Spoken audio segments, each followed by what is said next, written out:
Hello, everyone, and welcome to the American Home Contractors Podcast. I'm Nick Zavala, the brand president. I'm here with Mindy Dahlquist from TRA Snow and Sun. Thanks for coming on board. Absolutely. So we just had a fantastic training up front with our project management team and our electrical team, actually, and our sales team. It rave reviews. Thank you. How'd everything go? It was awesome. Your team asked a lot of questions that I didn't even think were going to come up.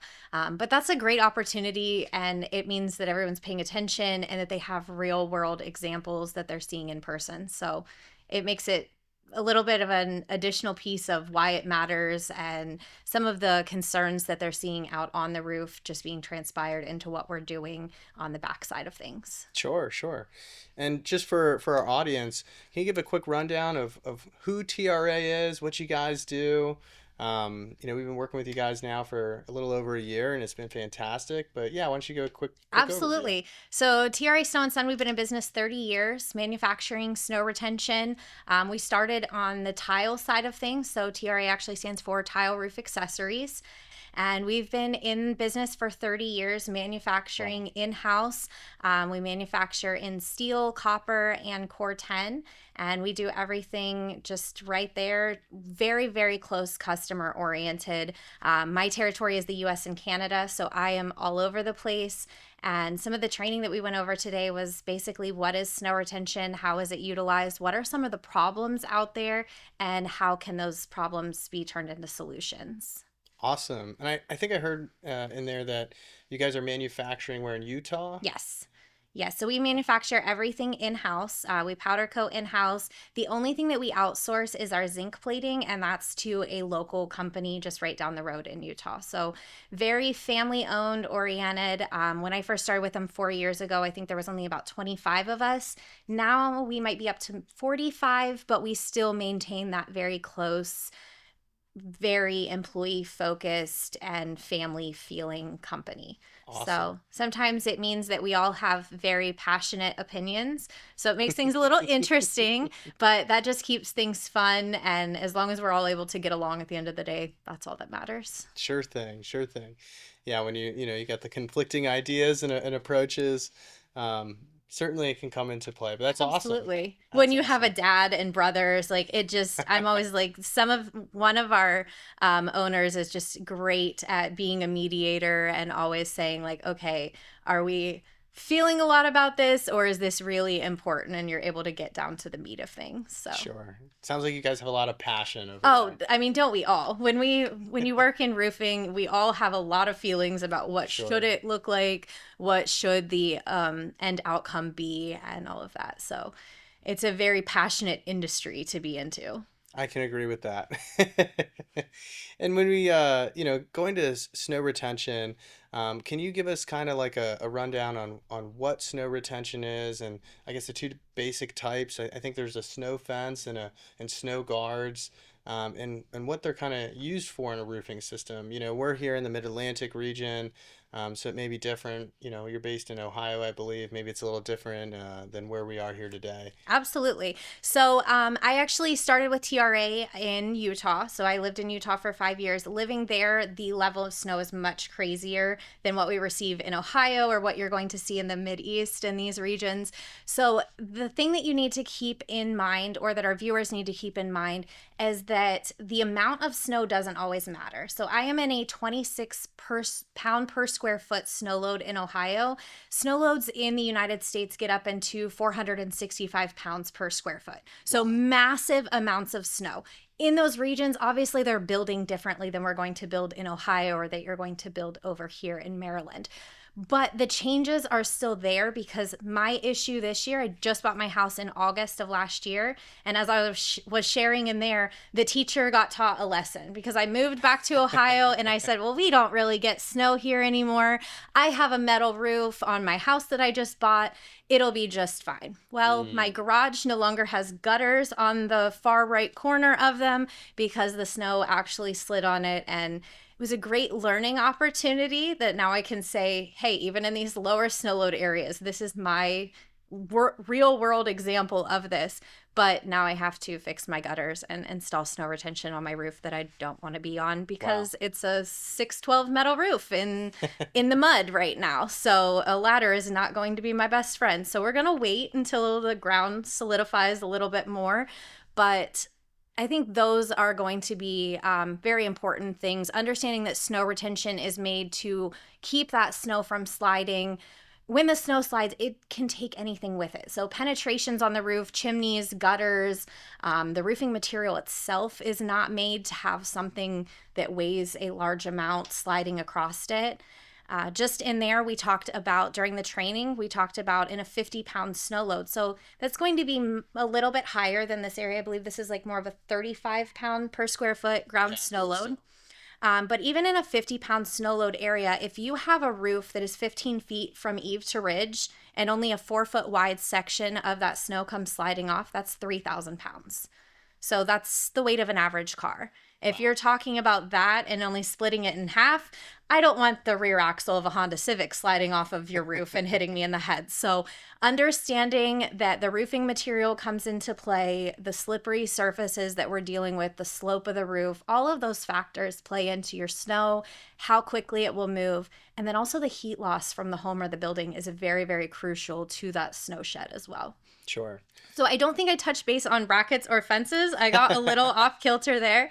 But brackets are going to be more of your individual devices that are going to be staggered across the entirety of the roof. The goal of brackets is not to just have a little row across the eave. It is going to be to cover that entire roof and allow that snow to stay safely frozen to those brackets in place, where the fences do allow for that snow to come sliding down into the fence, come in contact with it, just like you would on those faux panel mounts. That snow will slide down those glass panels, come into touch with those fences, freeze in place, and just allow for that snow to be held back from sliding down and crushing a hot tub or a person or cars, any of the varying things that can surround your home at any given point. Sure. And with a like a snow fence or a snow guard solution, the goal is to actually hold some of the snow up there, but release a little bit, or just slow down that cycle so it's not coming down all at once. Is that right? The goal is really to just retain the snow until it can melt off safely. Yeah. So oftentimes it's thought that the brackets are just there to like chop that snow up into pieces, but it truly will not happen. The snow, when it falls, it becomes one glaciated mass up on top of that roof surface. So even though it may slide due to heat loss, that type of stuff, it's going to maintain and stay on your roof until it all releases at one given time. So those snow fences or brackets give it a place to freeze to so that it's not releasing and sliding off of your roof. The goal is really to just keep it on that roof surface. Yeah. And when you guys are going through the different products, right? It's for like metal roofing. We use it with you guys significantly on the Tesla solar roof side, right? We use the mounts that are direct to deck, and then they go through the metal tiles. And with the Tesla solar roof, it is very slick. You know, it's glass tile, metal tile, and when those panels are heating up because it's a PV module, that snow and that ice, I've seen it come down very quick. And it's like a bug and a feature at the same time, right? Because you've got your panels cleared off and you're producing PV power, but anything underneath is like fair game for that snow or that ice. Um, so we're talking about like products that you use a snow fence with or maybe don't. Are there any products that it's more important to use it with versus not on a roof? And what would that recommendation kind of So be? it depends on your region. Regionally here, I wouldn't utilize snow retention as much on like an asphalt shingle, those types of things. If you're in like the mountains in the west, you most definitely would utilize snow retention on really any type of roofing material. Here we're dealing with a lot more ice, and with that friction and those types of situations, usually it's not as big of a concern on the asphalt shingles, but you're most definitely going to be dealing with those situations on your glass panels. Any kind of solar is going to be extremely slippery and is going to have that heat aspect that will most definitely allow for that snow to just shed very quickly. And the problem with snow is we can calculate as much as we want, but there's really no given point of when that snow will slide. Yeah. And so believing that you're going to be able to just not be home at that time or your kids won't be playing outside is really just this false aspect of hope that we have. But any kind of roof over a 412 is definitely recommended when you're talking pitch. And then when you get into higher snow loads, even some of your lower slopes can obviously be a concern because now you're holding much more snow and it's a flatter surface. And so you will be dealing with every snowflake that's falling versus otherwise. Yeah. Here, the concern is going to be more ice. So you do not want that ice sliding off of your roof. So really, we manufacture for all different roof types, but I think our focus is more going to be the Tesla side of things and then also metal panels in these regions. That's what my roof is. And it most definitely, there's not a single thing on that roof that is stopping that snow from sliding when it wants to go. Well, hopefully we're done with the snow for this year. I hope so. But Fingers crossed. I don't think so. I think in Ohio, when I was leaving, we had snowflakes coming down and it was Oh, 60 degrees and sunny. And I was like, what is this? bipolar. Yes. And I always believe that as soon as you think winter's over, Mother Nature's like, ha ha. And you get that one last good snowstorm that just makes you ready for August heat. Oh, 100%. Can you break down for like our homeowners that may be watching this, like why it is so important to discuss it with your installer ahead of time, regardless of your location, right? You know, we had the biggest snow this year, I think, in 8 years, or multiple events where we had 8+ inches of snow. So we've gone years without it. And why is it important for them when they're considering that roof replacement, specifically with, you know, like metal or Tesla solar roof, like why that may be important for them? Absolutely. So, thinking that you live in an area that just doesn't receive snow anymore is something that everyone across the country enjoys doing. So, we get very large fluctuations of how much snow we get. And so, once you don't receive those massive snowstorms, we kind of forget about it. We're like, we don't get snow anymore. And that's really just not the truth. Unfortunately, in areas even such as Texas, which you were in San Antonio with me and it was freezing. Oh my gosh. It was like negative It was miserable. I degrees. did not take a coat with me. I got there and it was like 20 degrees and the wind was blowing. But Texas is actually the perfect example. They do not make any type of recommendations for snow, but areas such as the Dallas, Texas stadium that has had massive lawsuits due to snow sliding off of their stadium, and it now actually does have snow retention on it. The Mercedes-Benz Stadium in Atlanta, Georgia has snow retention on it. So in these areas where snow really isn't the biggest feature, really makes you understand that we should be considering those things in areas where we do receive snow year after year. Even if it's not those 8-inch snowstorms that you're Sure. receiving, you still need to understand that if you're not having that conversation today prior to that install, it's going to be an issue. You're going to be calling Nick when you've had your gutters taken off or you're unfortunately terrible things happen in these situations. Just last year, I was involved with multiple deaths of snow shedding off of the roof in a week time period. So, a 5-year-old Wow. girl in Durango, Colorado, does not have a super heavy snow load at all. But unfortunately, the snow slid off the roof and killed her while she was standing there with her dad and her 8-year-old brother. I personally watched the body cam videos of the cops digging her out. It's not something that anyone wants to be involved in. And that same week, a 50-year-old man was killed in Utah for snow sliding off of the roof. So these types of things happen. It's happened in Vermont. It's happened all across the country. And every time it's called a freak accident. But if it's something that's happening over and over again in all of these different locations, at that point, it's truly not a freak accident. It's a hazard. And so understanding that that is a concern and that you do use the areas around your property. I think the conversation is often, well, when it's snowing outside, we don't want to go outside. So you're never going to take your kids sled riding. You're never going to have to go clear the snow off of your car or your truck. You're not going to let your dog go out to the bathroom. You won't use that hot tub on the deck out there. All of those things that you do during the winter, you still need to be able to have functional throughout that snow time period. So Installing it early and during that new construction time is the best possible solution. If you install the Tesla solar panels or you install a metal roof and then you have to come back later on and install snow retention, there's oftentimes going to be concerns because now you're possibly penetrating a roof that you do not want to penetrate, or you are having to go with a solution and not place it in all the places that you would like. Sure. So that new construction time or a re-roof is exactly when that needs to be handled.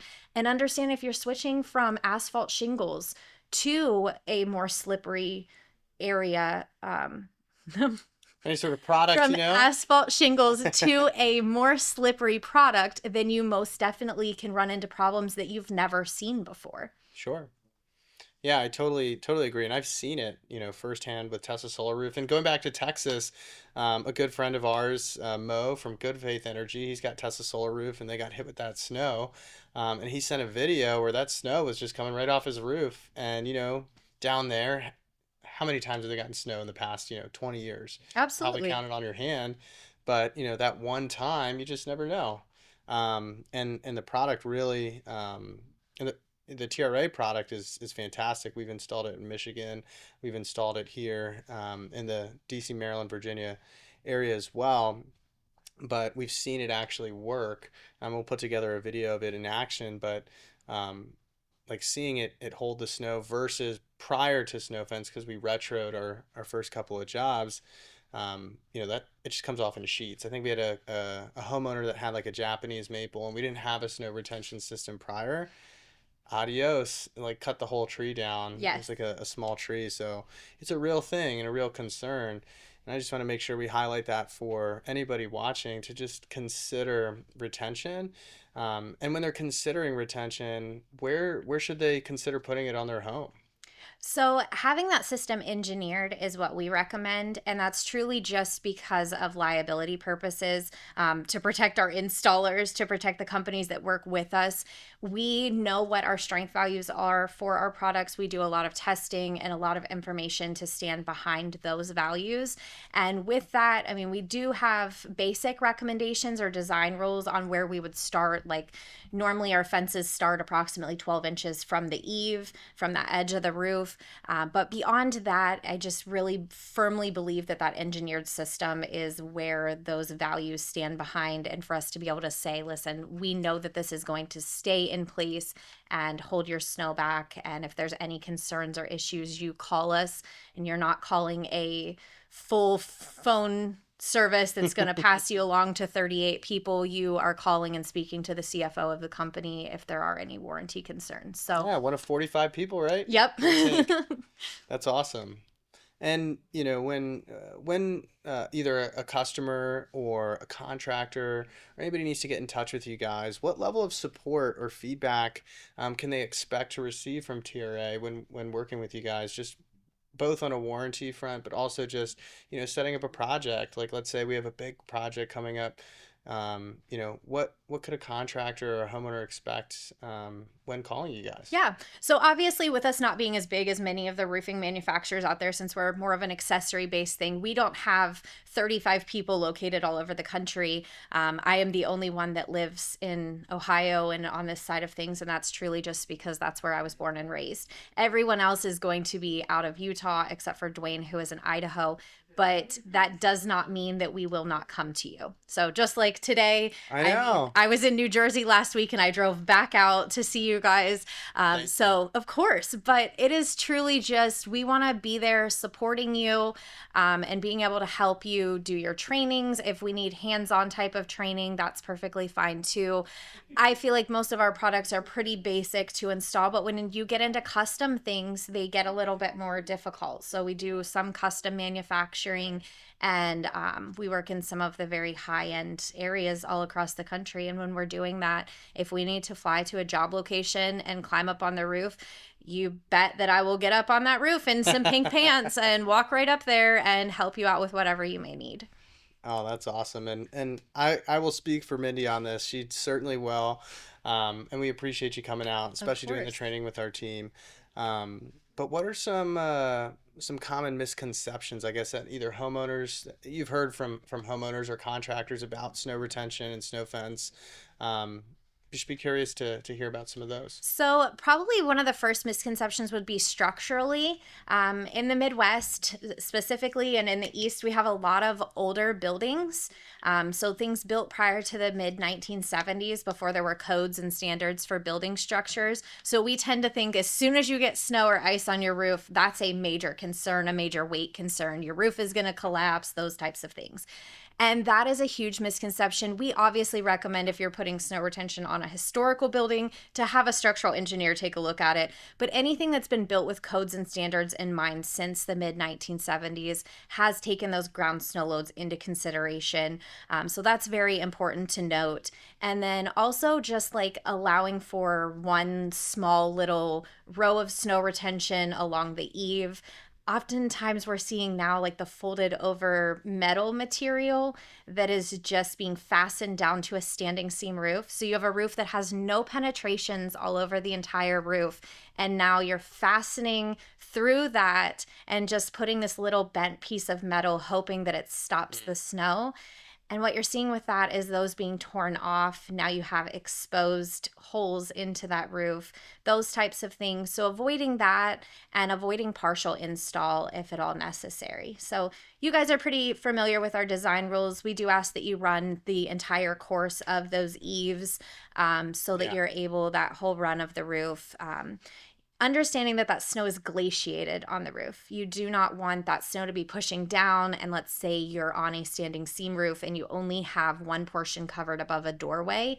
Now this entire snowpack is being held by the final seams that do have snow retention on them. Yeah. So making sure that you're covering the entire portion of that roof, even if you don't want to cover the entire surrounding roof. Sure. Yeah, I think that's really important to review, because I think sometimes people are like, oh, can I just put a little strip here? Can I put a little strip there? But in reality, you need to balance the system, right? What was your misconception of snow retention? Ooh, my misconception of snow retention was that snow guards were actually used to break up Yes. the snow load on the roof. So like a little chainsaw up there just going Yeah, to just work. like chopping up the snow, and oh, like as it hits, it kind of breaks it up and it comes down in smaller bits. That was honestly my misconception, and the same that we were just talking about, that you could just put a small strip in some spots and choose to leave it on others. If it's a main, eave and there's entryways across the front, now we try to at least do the whole front of that section. It's either like all or nothing. But I think it looks fantastic now aesthetically. But before, it used to be really challenging, with the product that we're using now, with the Tesla Solar Roof. It's that direct to deck product. And we can either choose to hit the rafter or truss, or use a different fastening method, but attached to the decking, meeting the decking requirements, of course, and then go all the way across, which is, saved a ton of time, and still keeps that homeowner secure.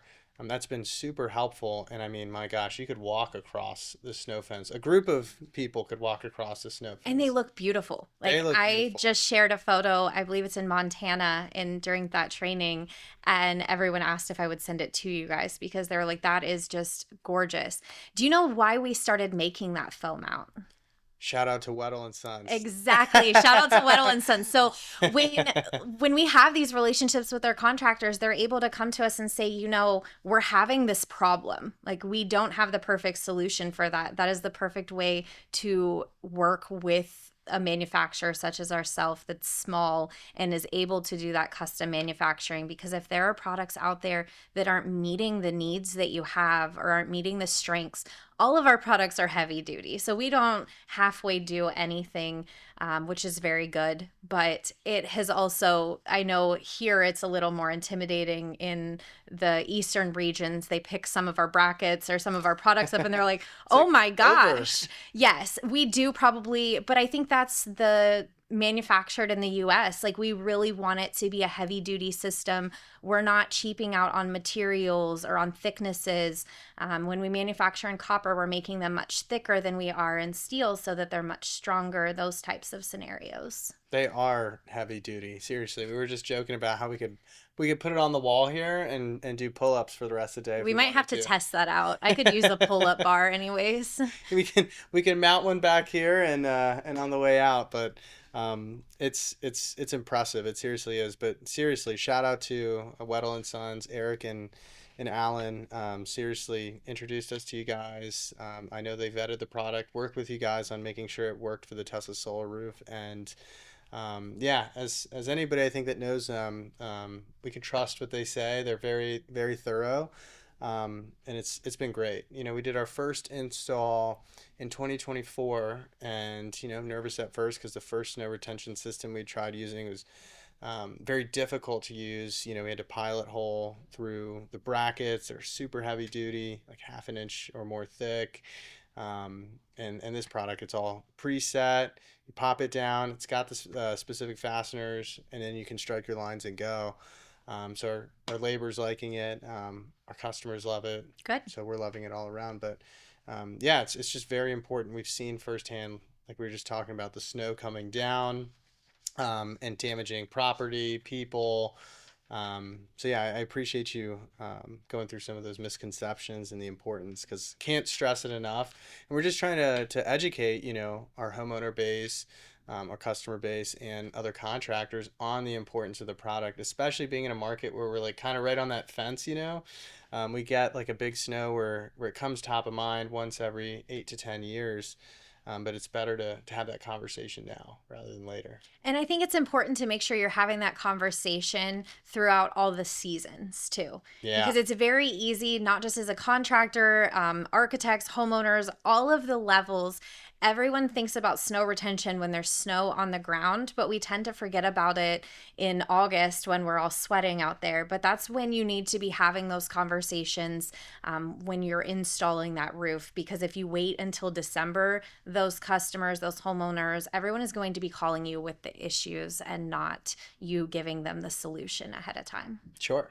That was great. The misconceptions, I think, is a really good one to review and highlight, just because so many people, I feel like they either just look at an old roof or just expect to just put up what was there before, or they don't even ask questions. They don't understand what it's for, what snow retention is, and highlighting the difference between the fence versus like the bracket mounts is key. Because again, I had a misconception. I thought it just broke up the snow and made it come down in little pieces. But you know, I talked about the feedback from our installers. You know, our installers are loving it. What feedback do you guys hear from other installers of solar roof, like Weddle and Sons, or anybody else that's using the product in the market? So I think Weddle and Sons gives us very direct insight to it. You're laughing at that, but I personally don't have that experience. I actually have never met any of them, so it is direct to Dwayne usually. I handle more education. So to be honest, I am more on the forefront, usually early conversations, trainings, those types of things. I do the architectural side. I do all of the trade shows, all of that kind of stuff. So I am front and center on the early conversations and trying to provide the solutions, where Dwayne and Ben, our COO, are more of like the feedback side of things. I do know that a lot of contractors really do enjoy our products because they know that there's a lot of flexibility with them.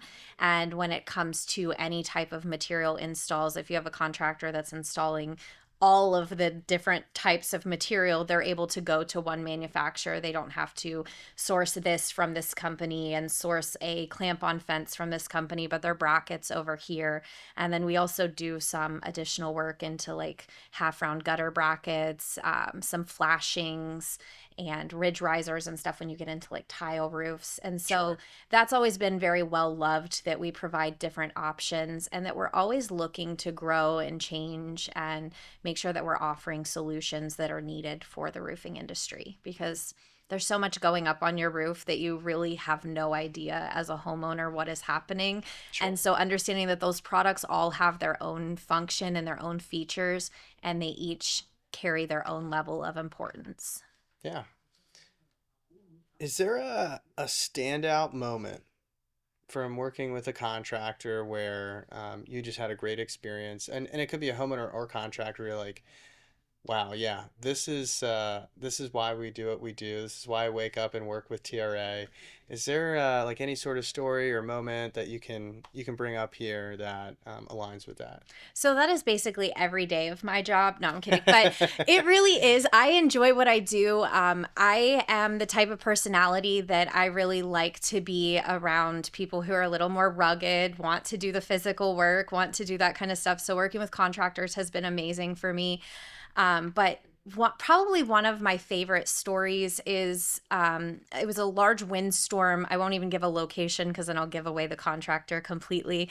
But he let me know that if it wasn't for our snow fences, the entire metal roof would have been ripped off of this roof. And Wow. it was just due to the weight of the clamp-ons and the way that they were holding the seams together. The wind had started to peel that roofing material up, and it unfortunately, well, not unfortunately, it fortunately was not able to continue to peel that up due to the snow fence. So a function that was really truly never intended for the snow retention to handle, had it actually handled it quite perfectly. So Probably those, save their home. yes. And I mean, those types of situations, and I mean, you always have those phone calls where it's handling things that you never thought you would run into, those types of things. And I love a different day every single day. I couldn't wake up and do the same job and have the same conversation and meet the same people. So walking into a trade show and meeting 5,000 new people, that's my go-to. I'm involved in a lot of associations across the United States, a lot of roofing associations, and I'm getting heavily involved in certifications. I plan to be NRCA certified on many levels by the end of the year. And so just the ability to learn and grow in my career, meet people such as yourself, do these types of things to where we're able to educate additional people, whether it's on snow retention or just being involved in the roofing industry. I was at the gym earlier this week, and I met a girl I was talking to, and she's like, "What do you do?" And I was like, "Well, I'm in roofing." And she's like, "I'm in construction." And I was like, "Well, that's great." And so I start asking her, and she's working under the ground in like sewer and this kind of stuff. And Oh I was like, gosh. "Do you want a job? Like, I know some roofing manufacturers that would just take you right away." So I think the network is amazing, with just the company and everyone we get to work with. Yeah, I agree. The industry is awesome. I don't know if you have the same experience, but a lot of people don't grow up saying, I'm going to be in the roofing industry. You sort of either fall into it, you get pulled into it. For me, a good friend of mine pulled me into it. I've been in construction, but roofing specifically, he pulled me in. And I tend to see that happen across the board. So for you, did you grow up knowing you wanted to deal with snow So do you look retention? at me and say, "Wow, this girl really wanted to work for a snow retention manufacturer"? When I travel, I meet people all over, and I get that question a lot. Like, "How did you end up there? Is that something you went to college for?" And I'm like, "I don't think there's a college class that's going to focus on snow retention, to be honest." So usually I start to tell a really dramatic story about how when I was 5 years old, it was all I could dream about was doing this job. And then I laugh and say, "No, not really. This is something that I plowed snow in Utah during COVID. I had built and managed business development centers within multiple car dealerships. I did all kinds of various things in my background, but I had a very agricultural based childhood to where I could weld, I could fix small engines. I'm very hands on. So, kind of the right person for the role of being able to learn and grow with a different type of niche product.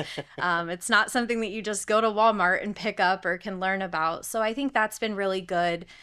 Finding the right person for that role is probably pretty important. But no, I never intended to be in the roofing industry. Doing like National Women in Roofing events, every single person sitting in that room will tell you, "I never intended to be sitting in this room." I remember Heidi Ellsworth, if you know who that is. Yeah. At the NERCA show like 3 years ago, she was like, "Oh, you have to come in and join National Women in Roofing," and I was like, that sounds terrible. Like, that does not sound like my group of people. Like, roofing, okay, women in roofing, I don't know about all of that. And it truly changed my perspective. It changed my life. It changed my position within the company, and also like our company as well. Like, involvement there. If you have women in here, you need to get them involved, because Yeah, my fiance is in roofing. She's here. She's got an office here. She works for our parent company, Infinity Home Services, and similarly, she kind of fell into roofing. She started working at Infinity Exteriors, which is our first platform brand, the ones that started our platform, and we're both in roofing. And I heard that they had an incredible event at IRE, like just before yes. the expo started. I'm sure you were there. Yes. There's like how many people? I think we had like 600 and some. 600 women So in there. that's wild to have 600 women that are all in the roofing industry at all levels. So Sure. from installers, people who just started, or people who own their own roofing company, or, I mean, I had a misconception of what women in the roofing industry was going to look like. I thought they were going to be sitting around talking about getting their hair done and these types of things. And I was very judgmental about it, kind of, to be honest. I've never been the girl's girl by any means. And so I really thought I was going to struggle in that environment. And instead, it's how do we grow you? How do we grow your company? And it's very supportive of men as well. At National Women in Roofing Days in San Antonio, we had large, I wouldn't call it large, we'll call it handful of men in that room. And the different level of conversation that they're able to have by being one of only 5 men in a room full of very successful women is awesome. So, not that this was supposed to be a National Women in Roofing plug, but here we are. Here we are. No, we got to let the conversation go where it needs to go, and no, I think it's important to bring up regardless. So I know you came in all the way from Ohio. We really appreciate it. To do some training with our team. They met you, I think, virtually, and we met up at IRE. But how did that training go? What specifically did you go through with our sales team? Absolutely. So I try to cater all of my training specifically to whoever I am training. It's time consuming, but it makes it so that when I'm coming in and having that conversation, it's very direct to what you are installing. I did some research a little bit on your website to try to learn more about the company, that type of stuff. And then we also had some conversation about what you would like to see the training to look like. That is super helpful to me. I actually did not thank you enough for that, because you just sent me out bullet points of, I want history of TRA. I want to know why you stand out. I want to know all of this information. And I was able to just build my presentation specifically off of those key points. So it's helpful to know what somebody wants to learn when I'm walking in the door. Otherwise, I'm just going to spew my 4 years of learned experience. And then you're walking out of the door going, I'm really confused. So understanding what you wanted to know was super helpful. But we talked about how TRA started, where we've learned things, how we've ended up evolving throughout the years. And we just focused a lot about the faux panel mount for the solar roof systems. We talked a lot about the difference of roofing products over the past 20 to 30 years. Like, the changes of these roofing products has changed the way that we need to manage the snow drastically due to those slippery surfaces that we're running into now. The longevity of the roofs are extending out. So with metal and with some of these other types of products, you are talking about a roof that's going to be there for a lifetime, not a roof that's going to be there for 20, 30 years. Yeah. With that, the importance of the snow retention needs to come in early in the conversation, as we mentioned. And so we talked a lot about retrofit and how we would prefer to avoid those if at all possible, but how to get that new construction conversation out there. Provided some video brochures to your team to make sure that they're able to offer those. We talked about powder coating and how we do all of that in house. We do offer 50 powder coat colors, but when you're dealing with something like the faux panel mount, you're going to specifically be dealing with black. Yep. So it really is different depending on what product you're working with. And we kind of touched base on all of that. So it was very interactive. Your team asked lots of questions throughout. And I was in there taking random pieces and pretending like they were roofing materials so we could talk about vertical exposures and why that's important on a snow bracket, those types of things. So having these conversations, having these trainings, it's priceless to us as a company, and I'm hopeful it's priceless to you It as well. is. Just to be able to train your team and eat some food and enjoy each other's time, get to know each other, and it just builds relationships. So continue to bring manufacturers in and do that kind of stuff. And I will continue to go out and seek those opportunities myself as well. And if you're out there and you are a homeowner, there is so much that you can learn through podcasts, through YouTube videos, all of that kind of stuff on how to make sure that you're maintaining your home and your roof. And there's endless opportunities to continue to learn on what you could do in the future. No, thank you so much. The team really appreciated it. I really appreciated it. I've learned so much. Got through some of those misconceptions, and brought the education level up a notch. And we were able to include a lot of members of our team outside of our sales and production staff. I know we all crammed in our little conference room up there, and really appreciate you coming out, Of Mindy. course. It's been fantastic. The support from TRA has been fantastic, and looking forward to many, many more installs. But we got to educate our customer base, got to educate our people. So yeah, keep the conversations coming. We'll put a link in the description for TRA, so that way you can get in touch with Mindy if you have any further questions that we can't answer. Absolutely. Thank you so much. Thank you.